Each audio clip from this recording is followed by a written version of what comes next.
विद्यार्थी मित्र आमचे यूट्यूब चॅनल सायन्स आणि एज्युकेशन कॉरिडॉरमध्ये आपले सर्वांचे स्वागत. तयारी B Ed C E T 2023 या संदर्भातील आपण व्हिडिओ पाहत आहोत.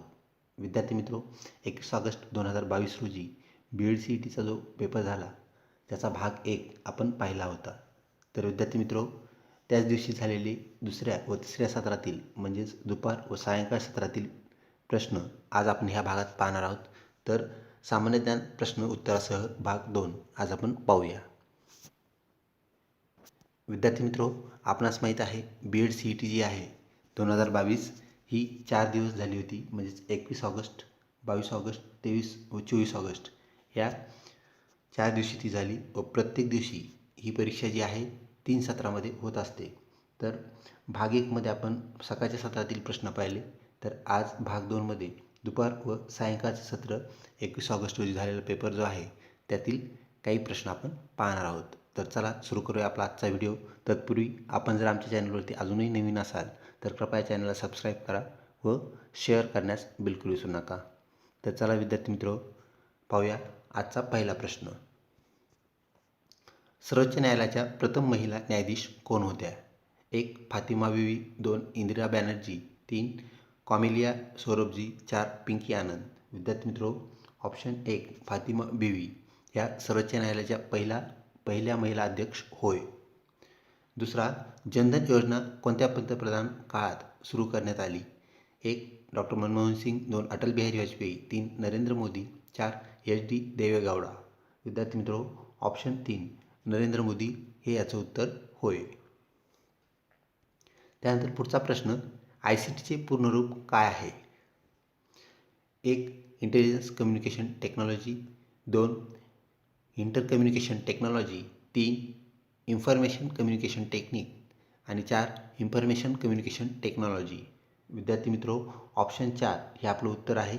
इन्फॉर्मेशन कम्युनिकेशन टेक्नॉलॉजी, ज्याला आपण माहिती संप्रेषण तंत्रज्ञान असं म्हणतो. तर ऑप्शन 4 हे आपलं उत्तर आहे. ऑप्शन 3 मध्ये टेक्निकल आहे विद्यार्थी मित्रो, ते टेक्नॉलॉजी पाहिजे ही बाब आपण लक्षात घ्यावी. म्हणून इन्फॉर्मेशन कम्युनिकेशन टेक्नॉलॉजी 4 नंबरचा पर्याय आपलं करेक्ट उत्तर होय. त्यानंतर पुढचा प्रश्न, काझीरंगा राष्ट्रीय उद्यान कोणत्या राज्यात आहे? 1. महाराष्ट्र, 2. गुजरात, 3. राजस्थान, 4. आसाम. विद्यार्थी मित्रो, एकशिंगी गेंड्यासाठी प्रसिद्ध असणारं हे जे राष्ट्रीय उद्यान आहे ते आसाम राज्यामध्ये आहे ही बाब आपण लक्षात ठेवावी. महाराष्ट्र राज्यामध्ये ताडोबा राष्ट्रीय उद्यान, गुजरातमध्ये सेसानगीर राष्ट्रीय उद्यान, तर राजस्थानमध्ये सारिस्का उद्यान आपल्याला पाहायला मिळते. त्यानंतर विद्यार्थी मित्रो, पुढचा प्रश्न, भारतातील कोणत्या शहरास सिलिकॉन सिटी असे म्हणतात? 1. मुंबई, 2. बँगलोर, 3. कलकत्ता, 4. चेन्नई. विद्यार्थी मित्रो, आपण बँगलोर शहरास सिलिकॉन सिटी असे म्हणतो. तर विद्यार्थी मित्रो, सिलिकॉन सिटी का? तर आपल्याला माहीत आहे कम्प्युटरमध्ये जी चिप असते तिच्यामध्ये सिलिकॉन असतं आणि कम्प्युटरचं म्हणजेच आय टी हब जो आहे तो बँगलोर आहे, त्यामुळे आपण बँगलोरला सिलिकॉन सिटी असं म्हणतो. ऑप्शन 2 हे आपलं उत्तर होय. त्यानंतर पुढचा प्रश्न विद्यार्थी मित्रो, शासनाची ऑनलाईन प्रशिक्षण प्रणाली कोणती? तर विद्यार्थी मित्रो, शासनाची ऑनलाईन प्रशिक्षण प्रणाली आहे जी की मोफत अभ्यासक्रम आपल्याला बहाल देते ती प्रणाली कोणती असा प्रश्न आहे. 1. MOOC ज्याला आपण मूक असं म्हणतो, 2. MSCIT, 3. स्वयं, 4. 1 व 3. विद्यार्थी मित्रो, 4, 1 व 3 हे आपलं उत्तर आहे. म्हणजेच मूक ज्याला आपण म्हणतो MOOC आणि स्वयं ह्या 2 प्रणाली मोफत प्रशिक्षण देणाऱ्या आहेत. तर MSCIT आपणास सर्वांस माहीत आहे विद्यार्थी मित्रो, MSCITसाठी आपल्याला फीस भरावी लागते, पैसे भरावे लागतात. तर विद्यार्थी मित्रो, ऑप्शन 1 व 3 आपलं उत्तर आहे. म्हणजेच ऑप्शन 4 हे आपलं उत्तर आहे. अजून एक बाब लक्षात घ्या, 4ही पर्याय वाचल्याशिवाय कधीही उत्तर टिक करायचं नाही, म्हणजेच उत्तर निश्चित करायचं नाही. तर 1 व 3 हे आपलं उत्तर म्हणजे 4 नंबरचं आपलं उत्तर होय. त्यानंतर पुढचा प्रश्न, वातावरणात कोणत्या वायूचे प्रमाण सर्वात जास्त आहे? 1. नायट्रोजन, 2. Carbon dioxide, 3. हायड्रोजन आणि 4. ऑक्सिजन. विद्यार्थी मित्रो, आपणास माहिती आहे ऑप्शन 1 नायट्रोजनचं हवेत जे प्रमाण आहे ते 78% आहे. ऑक्सिजनचं प्रमाण 2 नंबरला 21% आणि इतर वायू एकदम नगण्य आहेत हे आपणास माहीत आहे. तर विद्यार्थी मित्रो, ऑप्शन 1 नायट्रोजनचे प्रमाण 78% होय. त्यानंतर पुढचा प्रश्न WWWचे पूर्ण रूप काय? 1 world wide work, 2 world wide web, 3 work with web आणि 4 वर्ल्ड वाईड वेब. तर विद्यार्थी मित्रो, ऑप्शन 2 वर्ल्ड वाईड वेब हे WWWचे पूर्ण रूप म्हणजेच फुल फॉर्म होय. त्यानंतर पुढचा प्रश्न, निवडणूक आयुक्ताची नेमणूक कोण करतो? 1 पंतप्रधान, 2 राज्यपाल, 3 राष्ट्रपती, 4 मुख्यमंत्री. विद्यार्थी मित्रो, ऑप्शन 3 राष्ट्रपती हे निवडणूक आयुक्ताची नेमणूक करत असतात. ऑप्शन 3 हे आपलं उत्तर होय. पुढचा प्रश्न विद्यार्थी मित्रो, कोणत्या ग्रहास चमकणारा तारा म्हणतात? म्हणजेच आपली जी सोलार सिस्टीम आहे, तर विद्यार्थी मित्रो त्यामध्ये कोणत्या ग्रहाला आपण चमकणारा तारा म्हणतो असा हा प्रश्न आहे. 1 मंगळ ग्रहास, 2 बुध ग्रहास, 3 नेपच्यून ग्रहास आणि 4 शुक्र ग्रहास. तर विद्यार्थी मित्रो, ऑप्शन 4 शुक्र ग्रहास आपण चमकणारा तारा असं म्हणतो. तसेच विद्यार्थी मित्रो त्याला आपण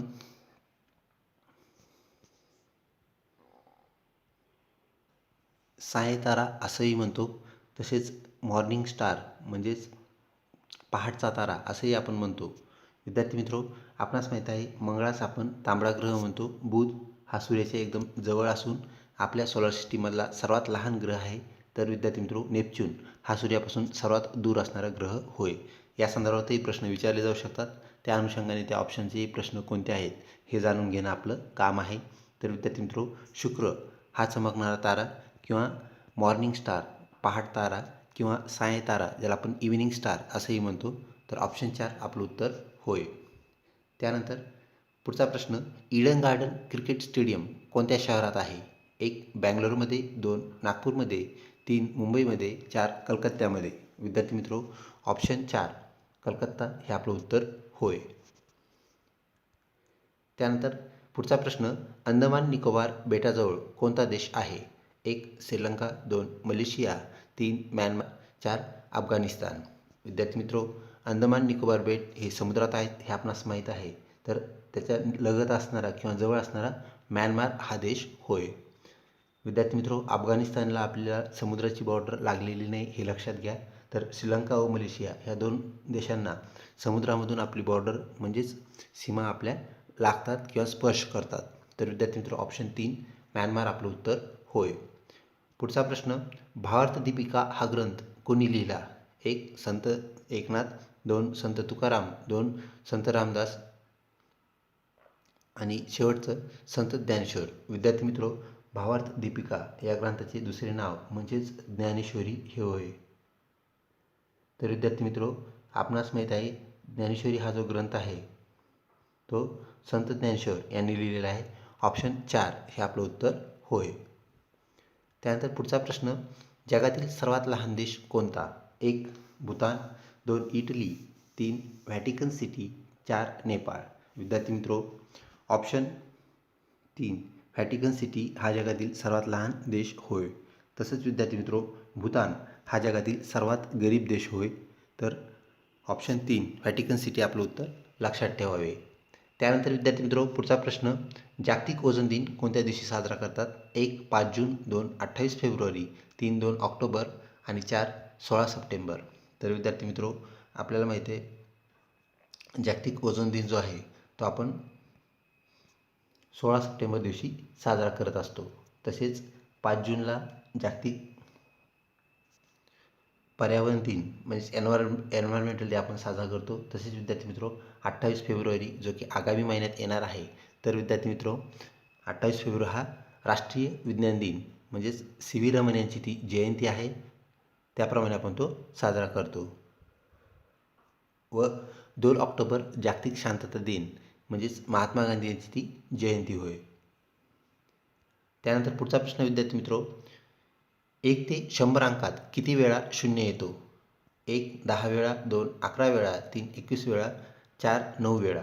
विद्यार्थी मित्रो, 10 20 30 असे जे अंक आहेत त्या सर्वांमध्ये प्रत्येकी 1 0 येतो म्हणजे 10 वेळेस तो 0 येतो आणि अधिक 100मध्ये 2 शून्य आहेत म्हणजे 10 अधिक 1 11. तर विद्यार्थी मित्रो, ऑप्शन 2 11 हे आपलं उत्तर होय. त्यानंतर पुढचा प्रश्न, रामकृष्ण मिशनची स्थापना कोणी केली? 1 दयानंद सरस्वती, 2 महात्मा फुले, 3 स्वामी विवेकानंद, 4 राजा राममोहन रॉय. विद्यार्थी मित्रो, राष्ट्रीय रामकृष्ण मिशन जे आहे म्हणजेच रामकृष्ण मिशन याची स्थापना स्वामी विवेकानंद यांनी केलेली आहे. त्यांचे गुरु रामकृष्ण परमहंस यांचे कार्य पुढे नेण्यासाठी त्यांनी या रामकृष्ण मिशनची स्थापना केली. ही बाब आपण लक्षात ठेवावी. तसेच विद्यार्थी मित्रो, इतर जे पर्याय आहेत ते म्हणजेच दयानंद सरस्वती, आपणास माहीत आहे दयानंद सरस्वती यांनी आर्य समाजाची स्थापना केली. महात्मा फुले यांनी सत्यशोधक समाजाची स्थापना केली. तर विद्यार्थी मित्रो, राजाराम मोहन रॉय हे जे आहेत त्यांना आपण आधुनिक इतिहासाचे जनक असे म्हणतो.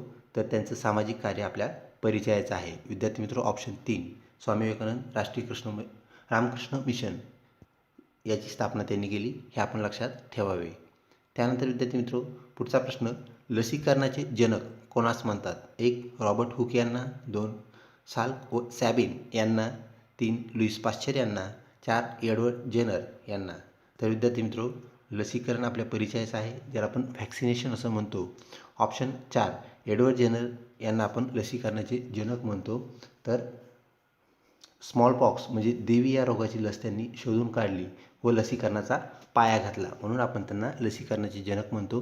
ही बाब आपण लक्षात ठेवावी. तर विद्यार्थी मित्रो, एडवर्ड जेनर हे आपलं उत्तर होय.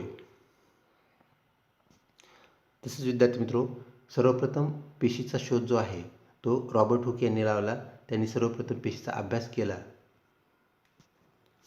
Sorry for inconvenience. तर रॉबर्ट हुकने सर्वप्रथम पेशीचा अभ्यास केलेला आहे.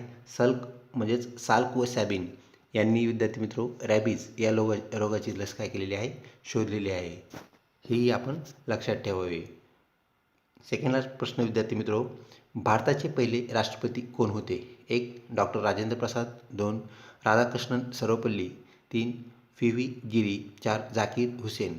विद्यार्थी मित्रो, डॉक्टर राजेंद्र प्रसाद हे भारताचे पहिले राष्ट्रपती होते. तर राधाकृष्णन सर्वपल्ली हे भारताचे दुसरे राष्ट्रपती होते, ज्यांचा जन्मदिन 5 सप्टेंबर आपण शिक्षक दिन म्हणून साजरा करतो. तर विद्यार्थी मित्रो, भारताचे दुसरे राष्ट्रपती कोण असाही प्रश्न येऊ शकतो. तर राधाकृष्णन सर्वपल्ली त्याचं उत्तर असणार आहे, हे आपण लक्षात ठेवावे. विद्यार्थी मित्रो, आजच्या प्रश्नावलीमधला शेवटचा प्रश्न, जायकवाडी धरण कोणत्या नदीवर बांधण्यात आले आहे? 1 कृष्णा नदीवर, 2 गोदावरी नदीवर, 3 भीमा नदीवर आणि 4 मांजरा नदीवर. विद्यार्थी मित्रो, ऑप्शन 2 गोदावरी नदीवर ते स्थित आहे, बांधलेले आहे. विद्यार्थी मित्रो, औरंगाबाद जिल्ह्यातील पैठण येथे हे धरण स्थित आहे, हे आपल्याला माहीत आहे. तर ऑप्शन 2 हे आपलं उत्तर होय. विद्यार्थी मित्रो, अशा प्रकारे आपला हा भाग 2 इथे संपतो. आमच्या चॅनलला कनेक्ट राहा. बाकी दिवशी ज्या प्रश्नपत्रिका झाल्या त्यातील निवडक प्रश्न जे आपल्याला मिळालेले आहेत त्याचे उत्तर आणि प्रश्न हे दोन्ही बाबी आपण पाहणार आहोत. विद्यार्थी मित्रो, अजूनही चॅनल जर सबस्क्राईब केलं नसेल तर कृपया सबस्क्राईब करा व व्हिडिओ आवडल्यास नक्कीच लाईक करा. लवकरच भेटूया पुढच्या भागामध्ये. तोपर्यंत धन्यवाद.